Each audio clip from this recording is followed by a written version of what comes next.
Hello বন্ধুরা, কেমন আছেন সবাই? আশা করি সবাই ভালো আছেন। আজকে আমরা দুই ভাই মিলে গেছি কলেজে ফাংশন দেখবো। ফাংশনে হওয়ার পরে দি প্রথমে জুবিনদার জন্য একটা শ্রদ্ধাঞ্জলি আয়োজন করছে, আর এটা দেখে কিন্তু আমার খুবই ভালো লাগলো। তারপরে আমরা এলাম ফাংশন দেখবো, আর স্টেজন কলেজের প্ল্যানে গান পরিবেশন করতেছে, তার জন্য আমরা এলাম খাবার নিয়ে বড় করে ফুচকা খাই। এখানে আমরা এলাম 12 বাজে খাবার নিয়ে। আর ফাংশনে যদি দিন বস্তু না খাইতে কিন্তু ভালো লাগে না। তারপরে দেখা হয়ে গেল আমার বন্ধু নাকি, আর আমার বন্ধু কি কাহিনী শুনুন। এই ঠান্ডা মধ্যে কে নিয়ে গেমছো বিয়ান্ডার বালছি ভিতরে দরসাল চার মধ্যে ঘিরা দিছিল ডরে চেড়ে মুতা দিছিল পাগল।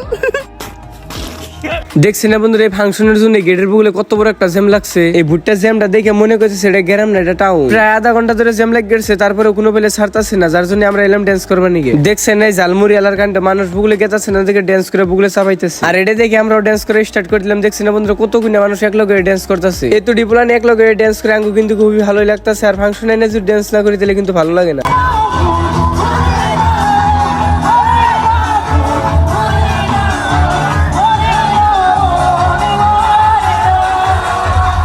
ড্যান্স করে আঙ্গুল লাগিয়ে গেল খিদে, যার জন্য আমরা এলাম মিক্স ফ্রুট চাট খাবানি। আর এটা কিন্তু ফাংশনে গেলে কম বেশি খাই না, কিন্তু জানুনি ফ্রুট চাটটা খাই না, আমরা এলাম মোমোস খাবানি। আর স্টেবিল এখন যে লাস্ট এক প্লেট আছে, যার জন্য আমরা এক প্লেটই বাগাই খাইলাম। আজকের জন্য কিন্তু এই তৈরি দেখাবো পরবর্তী ভিডিওতে। ধন্যবাদ।